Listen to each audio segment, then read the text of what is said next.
Olá, 3 de maio de 2019, as principais notícias desta sexta-feira você confere agora, aqui na TV Difusora. Pesquisa aponta que quase 80% da população faz uso de medicamentos sem nenhuma orientação. Reunião define estratégias para combater assaltos a coletivos na capital. Rua Grande volta a crescer como local de referência para as compras do Dia das Mães. No esporte, Sampaio vai pegar o Palmeiras pelas oitavas de final da Copa do Brasil e começa aí o seletivo para a etapa regional dos GEMES, Jogos Escolares Maranhenses.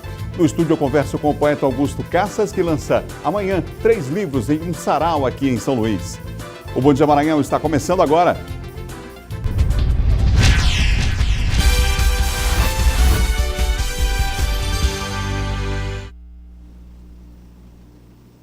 Você ligado aqui no Bom Dia Maranhão, um ótimo dia, uma boa sexta-feira para você. Daqui a pouquinho tem a Jéssica Lima com o roteiro da sua diversão, as principais dicas para o seu final de semana, também aqui no nosso Bom Dia. Afinal, ninguém é de ferro, né? Hoje é sexta-feira, dá tempo de dar aquela respirada, aquela relaxada no fim de semana para recarregar as baterias aí para segunda-feira. Já já você vai ver. No esporte, vamos falar de Copa do Brasil. Sampaio vai pegar o Palmeiras, hein, gente? Daqui a pouquinho a gente fala sobre os detalhes e a preparação dos nossos times para o Campeonato Brasileiro da Série no caso da Série C, a segunda partida, e a Série D tem estreia do Moto e também do Maranhão nesse fim de semana.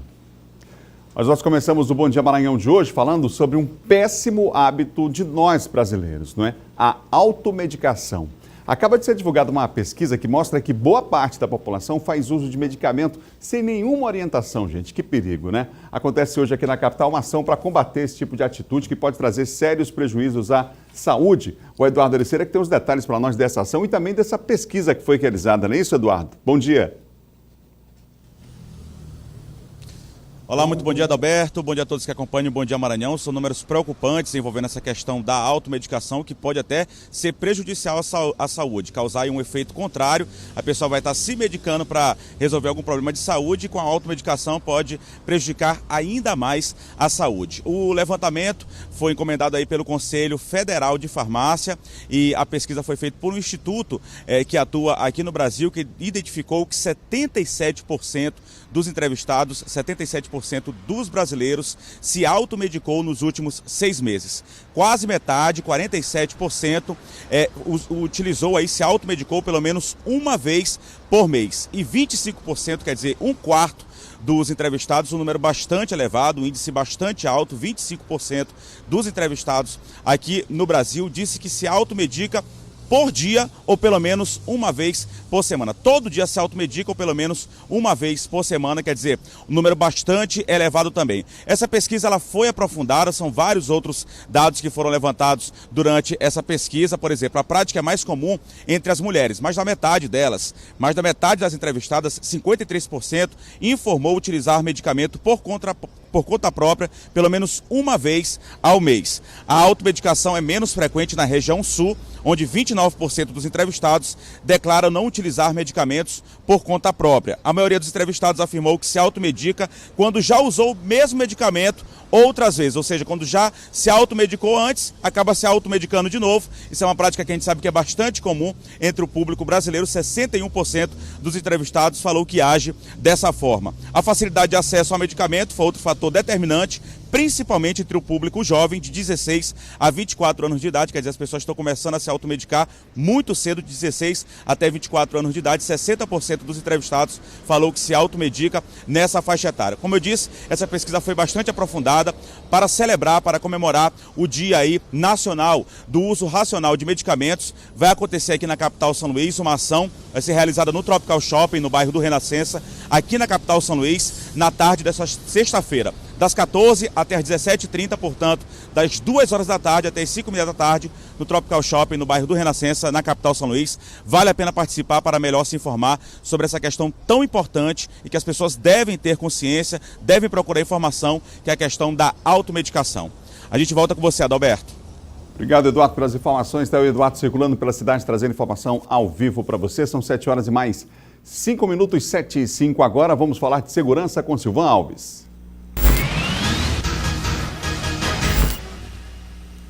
Silvan, que apresentou agora há pouco o Bandeira 2, volta aqui comigo, está ao vivo com a gente no Bom Dia. Olá, Silvan, boa sexta-feira.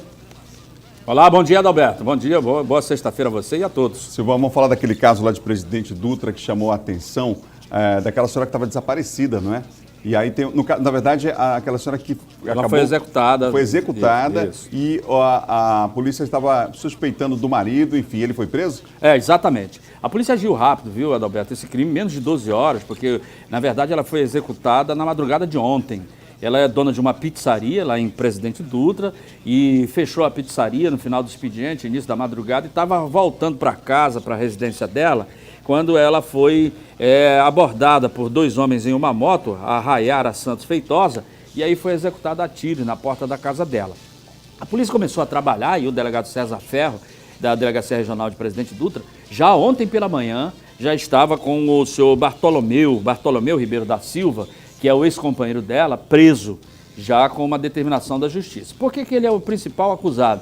Não de ser o executor, mas ele seria o autor intelectual do crime. Ele está separado há 7 meses da Rayara, e aí, durante esses 7 meses, ele ficava assediando a vítima, inclusive mostrou uma arma para uma determinada pessoa lá e dizendo que ele ia matá-la e tal, e essa pessoa, de uma certa forma, foi tentando tirar essa ideia da cabeça dele. E ele andava assediando também os funcionários dela, da pizzaria, saber com quem que ela andava, se ela tinha outro namorado e etc. Então, por isso, a própria polícia diz que não tem dúvida de que, até porque ela não tinha inimigo, não tinha problemas com uma outra pessoa lá em Presidente Dutra, a não ser com esse ex-marido, o seu Bartolomeu. Então, diante disso, a polícia solicitou e ontem mesmo a justiça decretou a prisão dele, ele está preso lá.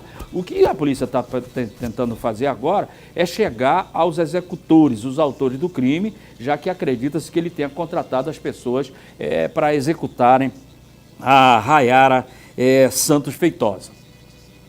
Silvão, agora tem um outro caso que chama a atenção aqui. No caso, foi a apresentação ontem de uma quadrilha aí de várias pessoas especializadas em explosão, assalto a banco, enfim. Quantas essas pessoas foram apresentadas pela Secretaria de Segurança, né? Exatamente. Esses indivíduos aí, no caso são 5, eles foram presos ali da Palestina, ali quem vai para o município de Brejo. De acordo com a polícia, eles teriam participado na madrugada de terça-feira, dia 30, do ataque à agência do Banco do Brasil, lá de Campo Maior, no estado do Piauí. Eles já, inclusive, são velhos conhecidos da polícia, inclusive quando foram apresentados ontem, o próprio secretário de Segurança Pública, Jefferson Portela, fez questão de citar que 3 deles são fugitivos do complexo penitenciário de Pedrinhas. Há um outro que também já tem passagem, já responde a um processo por assalto a uma agência bancária lá na cidade de São Mateus, e com eles, né, além dessa ficha criminal extensa que eles tinham, a polícia apreendeu pistolas, apreendeu munição não achou fuzil, mas achou munição compatível a fuzis, né? E a certeza de que eles já tinham feito assaltos aqui no interior do Maranhão, estavam voltando do Piauí, lá de Campo Maior, e provavelmente estavam se articulando para praticar também ataques ali naquela região. Obrigado, Silvão. Bom final de semana para você. Bom final de semana, Adalberto, para você e a todos. Bom dia. Silvão Alves participando com a gente aqui do Bom Dia Maranhão. São 7h09. Não perca a hora, em 7h09 agora. Vamos à região Tocantina. As informações de Imperatriz. Ele estava de férias e voltou. Luiz Carlos Lima, seja bem-vindo aqui ao Bom Dia. Oi, Adalberto, muito bom dia para você, bom dia a todos que nos acompanham. A gente abre a participação com um balanço dos assassinatos ocorridos em Imperatriz nos primeiros 3 meses do ano. Os números são da Delegacia de Homicídios. Em janeiro deste ano, 13 homicídios foram contabilizados, entre esses, 2 mulheres mortas no primeiro mês de 2019. Já fevereiro foi marcado por 2 casos e, em março, nos registros foram contabilizados 8 homicídios e, no mês de abril, 6 mortes violentas em Imperatriz. Em 2018, foram 47 casos contabilizados pela Central de Homicídios e, dessa quantidade, 3 mulheres foram mortas. Só no mês de abril foram 7 homicídios, um a mais que no mesmo período deste ano. Quando a gente consegue dar uma resposta à sociedade, esclarecendo esses crimes e fazendo as representações por suas prisões, quando a população vê esses resultados, os autores de crimes, aqueles que estão propensos a cometer crimes, acabam sendo desencorajados. Isso aí é um dos aspectos que a gente considera para a diminuição dos índices. De acordo com a polícia, 50% dos inquéritos instaurados em 2019 já foram esclarecidos. Hoje, a Delegacia de Homicídios encarrega uma equipe que vai a todos os locais de crimes. Além disso, a Delegacia de Homicídios estabeleceu como meta para este ano enviar ao Poder Judiciário um número de inquéritos maior dos que forem instaurados na delegacia. O Ministério do Trabalho criou um serviço para facilitar a vida do trabalhador na hora de dar entrada no benefício do seguro-desemprego. Agora, o procedimento pode ser feito pela internet. Agora, assim que receber a documentação para encaminhar o seguro-desemprego, o trabalhador vai precisar apenas de um computador com internet. O serviço está disponível desde março deste ano. Enquanto que o trabalhador precisava vir para o Ministério do Trabalho, ou agência, ou se deslocar para um conveniado Cine, ele não vai mais ter essa necessidade de buscar esse atendimento diretamente no órgão. O endereço eletrônico é https://empregabrasil.mte.gov.br. O trabalhador será direcionado a responder um questionário com 5 perguntas sobre seu histórico. Durante o processo, o trabalhador também tem a oportunidade de se cadastrar em vagas de emprego. Ao final do processo, o trabalhador vai solicitar o benefício. Após agendar o atendimento presencial, vai só aguardar a liberação das parcelas. A ferramenta online chegou em boa hora para Ivonildo, que está no processo para receber o seguro-desemprego. Baixei pelo aplicativo, pelo Play Store, e achei que foi interessante, bem interessante. Acho que é uma modernidade digital, onde facilita o agendamento. Lembrando que é só agendamento. Você tem que vir na unidade, no Ministério ou no Cine, habilitar o seu requerimento para dar entrada no seguro. Mas achei bem interessante e bem moderno. Eram essas as informações por hoje. Aqui, Adalberto, eu volto com você e até amanhã. Obrigado, Luiz. A gente se encontra na segunda, que amanhã é sábado, mas segunda a gente está por aqui, tá bom? Você ligado à Imperatriz, um ótimo dia. Você na região Tocantina acompanhando a nossa programação. Daqui a pouquinho tem a preparação do Cavalo de Aço para o seu segundo compromisso no Campeonato Brasileiro. A gente vai mostrar já já. E você vai ver depois do intervalo, nós vamos falar sobre o Dia das Mães, que deve movimentar mais uma vez o centro comercial da capital. Uma pesquisa mostra que esse aumento deve ser maior do que no ano passado, inclusive. Esse movimento deve ser maior do que no ano passado. E você vai ver também, PSL convida Tadeu Palácio para disputar a Prefeitura de São Luís em 2020. É assunto para John Coutrin depois do intervalo. São 7h13, não sai daí, a gente volta já já. Imagens ao vivo da Avenida Colares Moreira nesse momento. Trânsito aí na capital, imagens ao vivo para você nesse momento da capital de todos os maranhenses. O Bom Dia volta já já.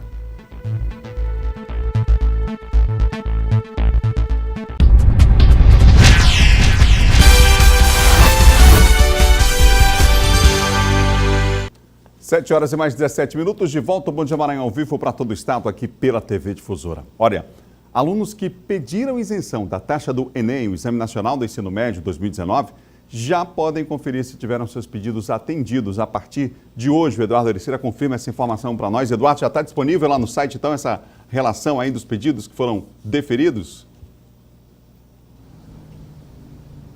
Pois é, Adalberto, o estudante que solicitou aí, no caso, a isenção para não pagamento das provas do Enem para a realização do Exame Nacional do Ensino Médio já terá acesso, já pode ter acesso aí a essa informação, a esse pedido, se foi confirmado por meio do INEP, a partir do próprio site do Enem. Para isso, o candidato tem que fazer o login e acessar o site do Enem para justamente obter essa informação. O INEP também liberou aí os resultados dos requerimentos daquelas pessoas faltosas na prova passada, na prova no Exame Nacional do Ensino Médio em 2018 e que querem solicitar mais uma vez para esse ano de 2019, esse requerimento, também aí o resultado dessa justificativa também consta a partir por meio aí do INEP.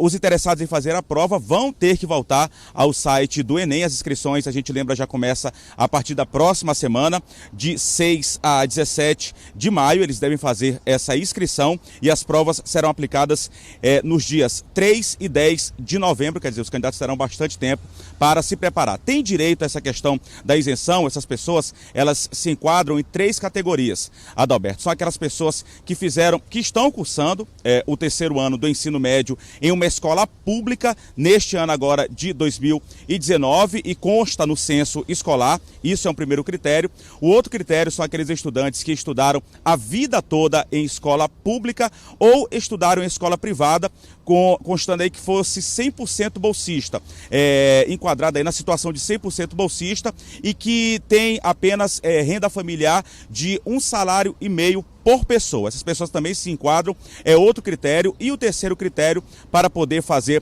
a prova aí com isenção é que esteja classificado o estudante em situação de vulnerabilidade socioeconômica, membro de famílias de baixa renda, inscritas no número de identificação social, no NIS, com renda familiar de até 3 salários mínimos ou com 1,5 salário mínimo por pessoa. São os 3 critérios aí, as 3 classificações para que as pessoas conseguissem a isenção para a realização da prova do Enem.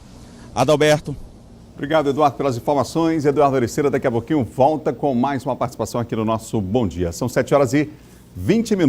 A Rua Grande, principal centro comercial da nossa cidade, deve voltar a receber uma grande movimentação nos dias que antecedem a segunda melhor data de compras do comércio no ano. É o que aponta uma pesquisa que acaba de ser divulgada e que trata da intenção de compras para o Dia das Mães. A contagem regressiva já começou para quem ainda não comprou o presente delas. Dona Aldenir, por exemplo, tem 8 filhos. Geralmente ela é lembrada por todos eles no Dia das Mães. Em relação aos presentes, ela aproveitou nossa equipe de reportagem para dar dicas do que quer ganhar esse ano.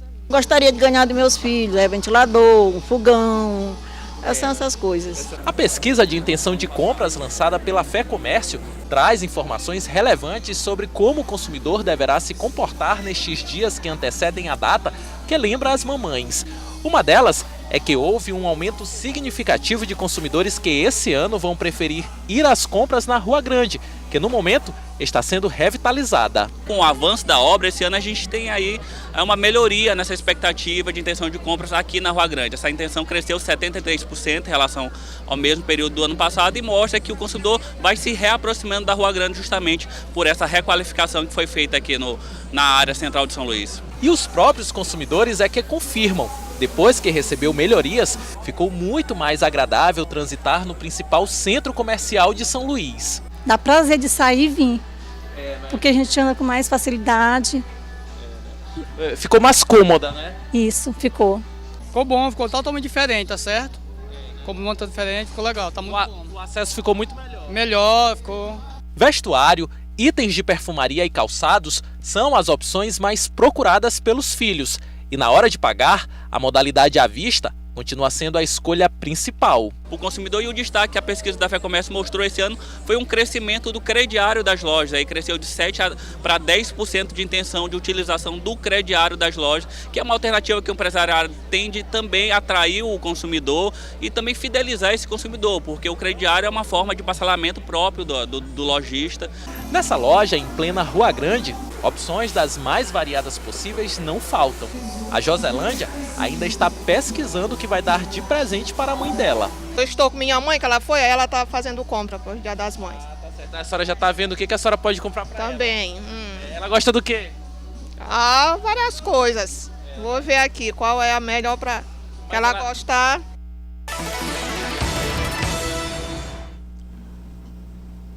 Agora a gente fala de política no Bom Dia com a participação de John Coutrinho. Olá, John, bom dia para você. Olá, Adalberto, bom dia a todos. Tranquilo? Tranquilo. Ajeita só o terno aqui rapidinho, para o pessoal depois fica falando. Isso. Nosso John Coutrinho. John, vamos lá, vamos falar de política. A gente começa falando sobre o ex-prefeito Tadeu Palácio, deve ser candidato nas eleições em 2020? Foi convidado, Adalberto, foi convidado pelo PSL, partido do presidente Jair Bolsonaro, mas aqui partiu o convite do vereador Pereirinha. Vereador de São Luís, o Pereirinha convidou o ex-prefeito Tadeu Palácio. Tadeu Palácio, todo mundo sabe quem é, foi prefeito de São Luís 2 vezes, fez bons mandatos, boas gestões em São Luís, principalmente todo mundo lembra a questão da limpeza pública de São Luís. Foi a marca do ex-prefeito Tadeu Palácio. E ele foi convidado, Adalberto, portanto, pelo presidente, pelo PSL, pelo vereador do PSL, o Pereirinha, para que possa integrar as fileiras do partido e, portanto, possa concorrer às eleições de prefeito. O que Tadeu Palácio disse? Disse que ficará de pensar, vai analisar o convite do PSL, que também convidou Adalberto, o juiz federal Roberto Veloso. Foi outro também convite feito pelo PSL, essas duas figuras aí, o juiz Roberto Veloso e também o ex-prefeito Tadeu Palácio, para que possa então disputar as eleições à prefeitura da capital no próximo ano. Além disso, falando em disputa na capital, o MDB é outro partido também que vem trabalhado aí, colocar o nome à disposição da população no próximo ano e já tem alguns possíveis candidatos. Foi convidado aí a Cátia Borgé e também o Victor Mendes, ex-deputado Victor Mendes. Ele tem domicílio eleitoral em Pinheiro, Adalberto, mas está sendo convencido a transferir aqui para a capital para que possa concorrer à Prefeitura de São Luís. João, vamos falar de eleição também, mas agora na Assembleia Legislativa, no caso para a mesa diretora da Assembleia. Foi confirmada a antecipação? Foi confirmado, Adalberto. Nós abordamos isso ontem aqui no Bom Dia Maranhão e realmente na sessão de ontem foi aprovado esse projeto de resolução legislativa que antecipa as eleições da mesa diretora da Assembleia. E isso para o biênio 2021-2022, porque o mandato do atual presidente Otelino Neto irá até o próximo ano. Então, antecipando agora, já pode ocorrer na próxima segunda-feira essa eleição, então o Otelino ficará por mais de 2 anos, caso ele seja reconduzido à presidência da Assembleia. Portanto, Adalberto, o que ficou marcado ontem? Apesar de um feriado, vindo de um feriado, 37 deputados presentes. 37 deputados dos 42 do total da Assembleia estiveram presentes ontem e votaram favoráveis, portanto, a esse projeto de resolução legislativa do deputado Neto Evangelista, que altera o artigo 7º, né, que dispõe ali das eleições na mesa diretora. Portanto, já pode ser convocada essa eleição e o deputado Otelino é o grande favorito. O deputado Otelino se pronunciou ontem, Adalberto, depois da votação, e disse o seguinte: ele afirmou que o clima é muito favorável e provavelmente na segunda-feira, olha só, segunda-feira, a sessão que começa por volta de 16 horas à tarde, portanto, então deve ser realizada essa eleição e o Otelino conta com apoio, portanto, na maioria dos deputados e deve ser, portanto, eleito mais uma vez aí presidente da Assembleia e ficará até 2022. É claro que isso implica na política, na sucessão do próximo ano.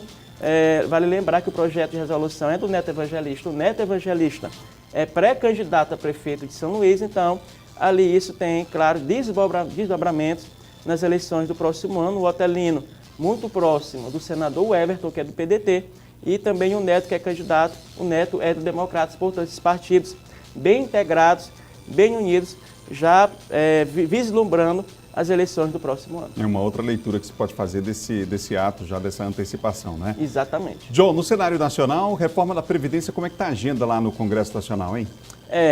Adalberto, a agenda é na próxima semana, terça-feira, já se inicia os trabalhos ali da comissão especial e o presidente Jair Bolsonaro espera, portanto, que durante essas 40 sessões possa passar ali o texto da reforma da Previdência ali na comissão especial. O presidente Bolsonaro já elegeu um novo interlocutor no Congresso, trata-se do deputado federal Marcos Feliciano, que também agora passa a ser um interlocutor do governo Bolsonaro no Congresso, no sentido de ajudar a agregar, a aglutinar a base do governo Bolsonaro. O que está em questão agora, Adalberto, também é uma votação de um projeto que permite o governo aí utilizar recursos extras para pagamento do BPC, Benefício de Prestação Continuada, que pode não ser pago a partir do segundo semestre, e também da Previdência, das aposentadorias. E que um relator na comissão é o deputado federal Hildo Rocha, do MDB no Maranhão. Portanto, talvez ele já disse que é contra, porque não pode infringir a regra de ouro, ou seja, contrair despesas para o orçamento do governo relacionadas aí a pagamento de gastos, despesas. Portanto, o deputado federal Hildo Rocha já se manifestou contra tirar esses recursos do Tesouro Nacional para pagamento aí de despesas do governo. Então, isso aí pode acarretar um dano ao governo Bolsonaro, mas por isso ele deve ser sanado, claro, se ele tiver o apoio aí na maioria da Câmara e do Senado, Adalberto. Obrigado, John. Um ótimo dia. Amanhã tem resenha, né? Isso, amanhã tem resenha especial, inauguração dos novos estúdios, Adalberto, da TV Difusora, 9 horas da manhã, deste sábado. A entrevista é com o governador Flávio Dino, com a participação do jornalista Adalberto Melo e do radialista Robson Júnior. Entrevista ao vivo, transmissão nos nossos canais, das plataformas, das redes sociais e também na Rádio Difusora FM para todo o Maranhão. Exatamente. Amanhã, 9 horas da manhã, aqui na TV Difusora. Obrigado, John. Obrigado, Adalberto. É o nosso colunista de política, John Coutrin. São 7 horas e mais 29 minutos, 7h29. 7 horas e mais 29 minutos. Confira agora a previsão do tempo na capital e no interior do estado. Vamos lá? São Luís hoje com céu parcialmente nublado, a claro e probabilidade de chuva ocasional isolada à tarde. Mínima de 25, máxima de 31 graus. Em Imperatriz predomina o tempo nublado e probabilidade de chuva ocasional isolada também no período da tarde. A mínima de 24, a máxima sobe mais, 33 graus. Lá em Codó hoje, céu parcialmente nublado, a claro, probabilidade de chuva ocasional isolada durante a madrugada. Mínima de 24, máxima de 36 graus, madrugada que já rolou, mas havia previsão aí, portanto, de chuva na madrugada de hoje por lá. Em Carolina, céu claro a parcialmente nublado, chuva ocasional isolada à tarde, mínima de 24, mas a máxima chega a 32 graus. Vamos para Barreirinhas agora, no portal ali dos Lençóis Maranhenses, céu parcialmente nublado, a claro, possibilidade de chuvisco isolado lá em Barreirinhas. Mínima de 25, máxima de 33, legal. Só chuvisco, então dá para segurar para quem vai conhecer os nossos Lençóis Maranhenses, cartão postal aqui do nosso estado, não é? Em Pinheiro, região da Baixada, céu parcialmente nublado, a claro, probabilidade de chuvisco isolado também lá em Pinheiro. Olha a mínima, 25, a máxima 31 graus. Essa é uma parceria da Difusora com o Laboratório de Meteorologia da UEMA, Universidade Estadual do Maranhão. Vamos ver a tábua de marés? No litoral, que tem a maior variação, uma das maiores variações de marés do Nordeste do país, olha só, 5h56 da manhã de hoje, maré alta 5,6 metros, meio-dia e 18, maré baixa 0,4 metros e às 18 horas e 16 minutos, mais uma variação, maré alta aí com 5,6 metros. No próximo bloco a gente vai falar de esporte, gente. O Sampaio pega o Palmeiras pela Copa do Brasil. Palmeiras outra vez, né? E começa hoje a etapa regional, o seletivo para a Regional dos Gêmeos, Jogos Escolares Maranhenses. A gente volta já já, são 7 horas e 31 minutos. Tem também a Jéssica Lima com as dicas para o seu final de semana no nosso Guia Cultural. Instante só.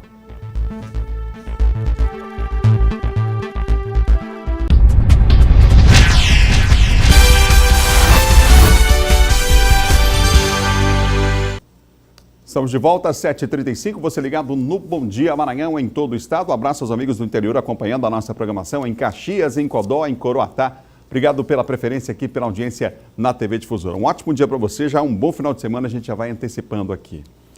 Olha, os 30 venezuelanos que chegaram no início da semana aqui no estado, você lembra, nós mostramos, eles estão alojados em um abrigo aqui na capital. Eles esperam ter a situação regularizada e, claro, conseguir trabalho para permanecer na cidade. Ouvindo o que eles falam, não dá para imaginar de onde vieram. Afinal, o idioma que predomina aqui não é o castelhano, mas o araós, o mesmo nome da etnia indígena da qual pertencem. Eles vieram para o Brasil há 3 anos, fugindo dos problemas que a Venezuela, país onde nasceram, enfrenta. Não tinha alimentação, estava morrendo com fome, estava passando muita fome. E também não tem saúde, não tem trabalho, não tem dinheiro, nada. O Rafael é como se fosse o cacique dessa tribo. Ele foi o primeiro a chegar por aqui. Passou por Boa Vista, Manaus e Belém, onde tirou até carteira de trabalho e documentos de identificação dos filhos. Mas sem conseguir emprego, decidiu vir com amigos e familiares tentar a sorte em São Luís. Aqui o grupo chegou no início desta semana. Passou 2 dias na rodoviária, até que foi identificado e trazido para este abrigo na Coab pela Secretaria de Direitos Humanos e Participação Popular. Passaram a receber alimentação e cuidados de secretarias ligadas ao município e estado. A maioria dos imigrantes é criança ou adolescentes, que estavam sendo colocados pelos adultos para pedir dinheiro em locais públicos da capital. A acolhida dos refugiados é apenas o primeiro passo. Além do abrigo e alimentação, Eles receberão assistência médica e apoio para regularizar a situação no país, se assim desejarem. O auxílio quanto à documentação deve ser dado pela Defensoria Pública da União. O pedido que a Defensoria Pública acha adequado para a defesa dos imigrantes para a proteção imediata é o pedido de refúgio. Esse pedido ele é formalizado junto à Polícia Federal, no caso aqui do Maranhão, e a Defensoria Pública ela auxilia os casos que aqui aparecem, preenchendo o formulário, que muitas vezes eles têm dificuldade de fazer esse preenchimento até por conta da língua, encaminhando formalmente à Polícia Federal e acompanhando o procedimento administrativo que corre em Brasília. Essa não é a primeira vez que um grupo de refugiados chega a São Luís. Ano passado, 25 africanos foram resgatados próximo ao litoral maranhense. Eles viajavam clandestinamente numa embarcação precária com destino ao Brasil. Mas para o secretário de Direitos Humanos e Participação Popular, esse é um caso diferente. No caso dos africanos, havia uma migração apenas motivada por razões econômicas. Nesse caso aqui, faz parte de um processo de imigração forçada por razões políticas e econômicas num país vizinho que vive uma crise política e econômica. Enquanto esperam pela resolução das questões burocráticas, os venezuelanos sonham com a chance de um novo recomeço de vida. E aí, claro, nessa hora todo o apoio é bem-vindo, né, gente? Você imagina você está fora do seu país, distante, inclusive, dos seus familiares, né, do seu núcleo familiar, do local em que você nasceu. É uma situação realmente bastante difícil, não é fácil não. No município de Caxias, dezenas de católicos deram início ao mês mariano, colocando em prática uma tradição de fé e devoção. Quando chega o mês de maio, o movimento de fiéis nos templos católicos aumenta. Não é à toa. Nesse período, as orações e pedidos de intercessão ficam mais intensos para ela, Maria. Podemos dizer que o mês de maio, assim, tanta beleza e na beleza maior em torno da pessoa humana, é evidente, encontramos nossas mães, dentre elas Maria. Há séculos, a Igreja Católica dedica o mês de maio para honrar a Virgem Maria, mãe de Jesus.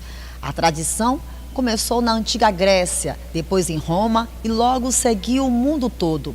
Durante 30 dias, várias paróquias organizam uma programação especial em homenagem à santa. Durante esse mês vamos ter alguns momentos assim, muito importantes. Temos o festejo na comunidade do Castelo Branco, na Capela Nossa Senhora de Fátima, dia 13 de maio, celebra Nossa Senhora de Fátima. Durante todo o mês, os paroquianos, a cidade inteira vai estar fazendo rezo do terço, novenas, celebrações em torno de Nossa Senhora. A santa é considerada de grande devoção por milhares de católicos. Para a Dona Maria Nonata, a santa representa muito em sua vida. É um mês muito maravilhoso, que é o Dia das Mães, né? Eu me sinto feliz.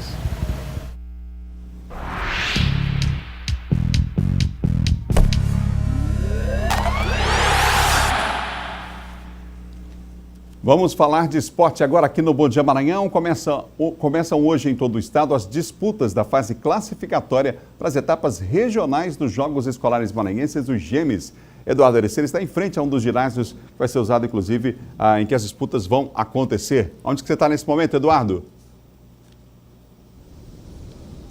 Pois é, Adalberto, os Jogos Escolares de São Luís, que são classificatórios, são importantíssimos, além, claro, dos títulos, os times aí, os alunos, os estudantes brigando pelos títulos aí nas competições, nas modalidades. Também vale aí a classificatória para a etapa regional do GEMES, que aí sim é os Jogos Escolares Maranhenses. Portanto, os Jogos Escolares aqui de São Luís terão início a partir deste final de semana, amanhã, no sábado, a partir das 8 horas da manhã. A bola começa a rolar porque justamente começa na modalidade de futsal, infanto e infantil, tanto masculino quanto feminino, a partir deste final de semana, dia 4, sábado, e também no dia 5, domingo, a partir das 8 horas da manhã. Essa etapa que vai acontecer em 3 quadras, em 3 locais. A gente está justamente em um deles, que é aqui o ginásio Costa Rodrigues, na região central de São Luís. Aqui, além daqui do ginásio Costa Rodrigues, as modalidades também, os jogos acontecem no ginásio do Master e também no ginásio da APAI. Como eu disse, a primeira modalidade que terá início é o futsal. Para as demais modalidades, como handebol, voleibol e basquetebol, a fase de classificação ocorrerá na etapa regional São Luís. Após os GELs, que é os Jogos Escolares de São Luís, os atletas campeões serão classificados para a etapa regional da 47ª edição do GEMES, maior competição estudantil maranhense, que ocorrerá, como eu disse, em agosto, envolvendo em média 70 mil alunos de diversas escolas maranhenses. A gente lembra que os Jogos Escolares de São Luís é organizado pela Secretaria Estadual de Esporte e Lazer, em parceria, claro, com a Prefeitura de São Luís. Voltamos com você, Adalberto. Obrigado, Eduardo. Bom final de semana para você. Tá aí o nosso Eduardo Ericeira participando ao vivo mais uma vez aqui do Bom Dia Maranhão. Vamos falar agora de futebol, porque o Sampaio Corrêa vai enfrentar o Palmeiras nas oitavas de final da Copa do Brasil. O sorteio aconteceu na tarde de ontem. A equipe boliviana vai pegar o atual campeão brasileiro na quinta fase da competição. Será a terceira vez que o Sampaio enfrenta o Palmeiras pela Copa do Brasil. As outras duas foram em 2014 e 2015. O sorteio aconteceu na sede da CBF no Rio de Janeiro e foi transmitido ao vivo pela internet. O primeiro jogo do confronto será no Estádio Castelão, em São Luís, e a segunda partida em São Paulo. Os outros confrontos ficaram assim. O Internacional enfrenta o Paysandu, campeão da Copa Verde. Flamengo e Corinthians vão medir forças frente a frente. O Atlético Mineiro pega o Santos. O Grêmio vai pegar o Vila Nova ou o Juventude. A quinta vaga vai ser decidida na semana que vem. O Atlético Paranaense enfrenta o Fortaleza. O Cruzeiro tem pela frente o Fluminense. O São Paulo vai duelar com o Bahia na Copa do Brasil. Ao final do sorteio, o diretor de competições da CBF fez um balanço dos confrontos definidos. Competição que nasce com todos os estados representados, chega numa fase extremamente importante, que entram clubes campeão da Série B, campeão da Copa Verde, Copa do Nordeste, os clubes da Libertadores, que mexe muito com a competição. Ela ganha muito com a entrada desses clubes. E vamos ter uma reta final aí de pegar fogo, com certeza. Pela primeira vez, uma partida de um time maranhense terá árbitro de vídeo, obrigatório a partir desta quinta fase da Copa do Brasil. A estrutura do árbitro de vídeo é uma estrutura muito grande. Não é uma coisa simplesmente, vou jogar em tal estádio e pronto. Quer dizer, tem jogo treino, tem um jogo de validação, tem que marcar. Tem toda uma engrenagem, uma estrutura que a CBF, né, com muita competência, né, está colocando à disposição dos clubes e se responsabilizando que qualquer estádio de futebol do Brasil que tiver um jogo pelas oitavas de final da Copa do Brasil, nós faremos de tudo para deixar ele em condições e ter a liberação da FIFA e do IFAB para ter o jogo com a arbitragem de vídeo. E o pessoal trabalha rápido, hein? Ontem mesmo foi realizada uma vistoria no Estádio Castelão para a instalação da estrutura do VAR, o árbitro de vídeo. Foram verificados o local onde serão montados os equipamentos e as questões que envolvem a segurança aos árbitros VAR. A participação, inclusive, de um representante da CBF ontem nessa vistoria aqui no Castelão. Um relatório será encaminhado nos próximos dias à Federação Maranhense de Futebol, à CEDEL, Secretaria de Esportes, e ao Sampaio Corrêa, mandante do jogo, com as necessidades de adaptações que devem ser feitas. O jogo no Castelão entre Sampaio e Palmeiras deve acontecer no dia 15 ou 22 deste mês. Neste sábado, você sabe, o Tricolor entra em campo pelo Campeonato Brasileiro, 5 da tarde, contra o Botafogo da Paraíba, lá no Castelão. A torcida está sendo aguardada para esse jogo do Sampaio, primeira partida do Sampaio no Brasileiro aqui, nos seus domínios, aqui no estado do Maranhão. Agora a gente fala do Imperatriz, a gente fala do Cavalo de Aço. O time do Imperatriz está se preparando aí para o Campeonato Brasileiro. Estreia também, aliás, estreia não, faz a segunda partida também nesse final de semana. O time do Imperatriz, que joga essa partida pelo Brasileiro, estreou com vitória e quer manter esse ritmo aí. A semana foi de treinamentos intensos. O próximo confronto é contra o Náutico de Recife. Enquanto isso, o foco nos treinos seguiu em um bom ritmo. E a gente vem procurando manter, né, aquele padrão de jogo, a maneira como a gente tem atuado, alterando uma situação ou outra de acordo com os adversários. Agora, o importante sempre é manter o foco para você não deixar cair o rendimento. E nesse último treino, antes do jogo contra o time pernambucano, os jogadores do Cavalo de Aço seguem confiantes para a segunda rodada da Série C do Campeonato Brasileiro. A gente venceu uma grande equipe que foi o Globo. A gente tem um jogo muito difícil fora de casa, que é contra o Náutico. A gente espera ir lá fazer um bom jogo e quem sabe botar no mínimo com um ponto lá. O técnico do Imperatriz relatou que o Cavalo de Aço segue para Recife com o time indefinido, mas destacou como vai ser o desempenho dos jogadores considerando os novos reforços que chegaram. No decorrer da competição, todos eles vão ter a oportunidade, né? A gente precisa ter um elenco forte. Nós não podemos estar no campeonato aí você dependendo de 11. Você tem que ter aí um elenco de 25, 28 atletas com condições de poder suprir a ausência de um ou outro. Diego Valderrama, uma das caras novas dentro de campo, vai estrear no campeonato no jogo contra o Náutico. A expectativa é as melhores possível, né? Sabemos que é um campeonato muito difícil que a gente vai disputar, o campeonato da Série C, onde tem muitas equipes qualificadas. E o jogo de sábado já demonstra isso, né? Uma equipe muito forte que a gente vai pegar fora de casa. Mas a gente treinou bem essa semana aí, pegamos muito bem aí que o professor Rui passou pra gente, pra quando chegar lá no jogo, a gente poder lá fazer o nosso melhor e, se Deus quiser, em busca do resultado positivo. É isso aí. E ainda no sábado, o motoclube que embarcou na tarde de ontem para Roraima enfrenta o Atlético do Estado na sua estreia no Brasileiro. O jogo está marcado para as 7 horas da noite. Para o primeiro jogo do Brasileiro, o Moto vai com uma zaga titular totalmente nova. Assim como o experiente Márcio Diogo, em uma nova posição, ele vai agora jogar ali pelo meio campo. Geralmente joga mais à frente como atacante, né? Além disso, o técnico Wallace Lemos estuda uma possível mudança na formação do time do Moto. Boa sorte ao Papão do Norte que estreia nesse fim de semana no Campeonato Brasileiro. Bom, e no domingo é a vez do Maranhão Atlético Clube entrar em campo e fazer sua primeira partida no Campeonato Nacional desse ano. O quadricolor, que tem várias novidades, vai estrear em casa diante do Altos do Piauí. O jogo está confirmado para as 5 horas da tarde no Estádio Castelão. Se viu no detalhe o Rodrigo Ramos, o paredão dos destaques da equipe atleticana, que foi bem no Campeonato Brasileiro do ano passado. Esse ano quer o acesso. Aí o time do Maranhão Atlético Clube, semana foi de treinamentos, aí apesar de muita chuva lá no Parque Valério Monteiro, e a equipe joga em casa, eu repito, diante da sua torcida, faz a estreia aí no Campeonato Brasileiro no domingo, e a gente vai cobrir segunda-feira aqui no Bom Dia, a gente traz as imagens desse jogo para você. 7 horas e 48 minutos, 7h48. Agora está na hora de relaxar e curtir o fim de semana, né? Quem chega agora com o roteiro da sua diversão é Jéssica Lima. Você, Jéssica?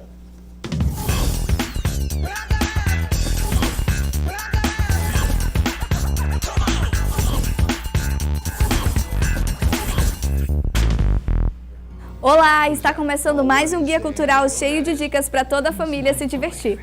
Nos cinemas, um filme promete comover a todos. Em Tudo que Tivemos, um drama familiar gira em torno da matriarca que sofre da doença Alzheimer. Vale muito a pena assistir. Durante todo o mês de maio está sendo realizado a Mostra Cinema Africano no Centro Cultural Vale Maranhão. As sessões acontecem às quintas às 15 horas, sexta às 15 às 19 e aos sábados às 18h30. Hoje serão exibidos 2 curtas clássicos do cinema africano, África sob o Sena e Rodado em Paris. Já amanhã é dia do longa senegalês O Barco da Esperança. A gente buscou selecionar obras. Sextou e hoje à noite é da Santinha no Bela Dona Laude, no Parque Vitória. Quem comanda a festa é a cantora Juliana Costa, com participação especial do DJ Mauro Plug. Você foi na minha vida. Agora que o mês de maio começou, mas os ensaios itinerantes no João Paulo e na Praça do Desterro para o São João já estão a todo vapor. E amanhã, o Boi de Axixá, que neste ano completa 60 anos de história, vai abrilhantar ainda mais essa festa. Às 20 horas, o encontro é na sede do Boi da Lua e às 23, no Centro Histórico. A entrada é gratuita. Domingo, a programação da Feirinha São Luís envolve toda a família em uma manhã cultural. Às 8, o som começa com a Banda da Feirinha. Em seguida, tem o MPB de Mavi Moraes, Grupo de Capoeira Filhos de Aruanda, forropédeserra.com, Tiago Massi cantando Zé Cabaleiro e finalizando às 13 horas, mais MPB com Carlos Berck. Abrindo as comemorações dos seus 5 anos de existência, o Casa da Arte Centro de Cultura apresenta no domingo uma tarde hip hop com a presença de rappers, DJs e grafiteiras.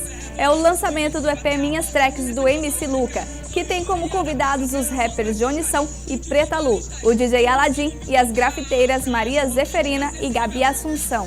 A programação faz parte do projeto Quintal Cultural, que começa sempre às 16 horas. Essas foram as nossas super dicas para animar o seu fim de semana. E se você quer divulgar algum evento, é só enviar todos os dados para esse e-mail que está aparecendo aqui embaixo. Eu vou ficando por aqui. Até a próxima. Tchau, tchau.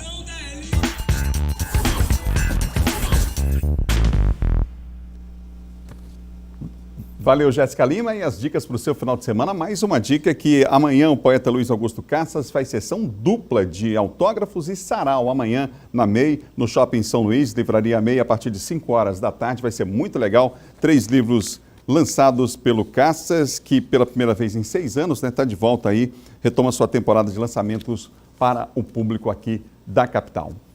Olha, uma exposição no Palacete Antil Braga, no centro de São Luís, chama a atenção e comprova que a beleza muitas vezes está em pequenos detalhes. Pequenos mesmo. Vestidos de festa, noivas, fantasias de carnaval. Tem até personagens como Carmen Miranda e Sininho. Todas fazem parte da exposição Bonequinhas de Luxo, alta costura e miniaturas. Trabalho do estilista Betos Silva, que começou por conta dos pedidos das clientes que chegavam ao ateliê. Foi pedido de clientes, elas queriam a reprodução do vestido numa boneca para guardar. Aí eu entrei nessa, né? E comecei a fazer e caiu no gosto das clientes. Aí todas queriam fazer o seu vestido e queriam uma réplica. São 100 peças em exposição. Alguns modelos têm versões em tamanho real. Outros foram produzidos especialmente para as bonecas. Betos explica que busca dar atenção a cada detalhe. Algumas bonecas recebem até maquiagem para compor o trabalho. Para ele, está aí o segredo para ter conquistado o público. Tenho assim muita paciência de fazer o penteado, de fazer uma maquiagem que está faltando, botar um brinco, bordar. Todos os vestidos meus são bordados porque é uma marca minha que eu gosto de bordado. Aí eu faço uma canga, faço uma fantasia, miniatura e aí vai fluindo as ideias e é isso que eu gosto de fazer. O trabalho está aberto à visitação no Palacete Gentil Braga, no centro de São Luís. Dá oportunidade aos artistas maranhenses, seja na busca digital, então de preenchimento aqui como está sendo dado ao grande estilista, né, o criador, o Beto Silva. Esse é o papel da Universidade Federal do Maranhão. E mostrar para o público que nós temos talento, nós temos artistas capazes de fazer aquilo que é diferente.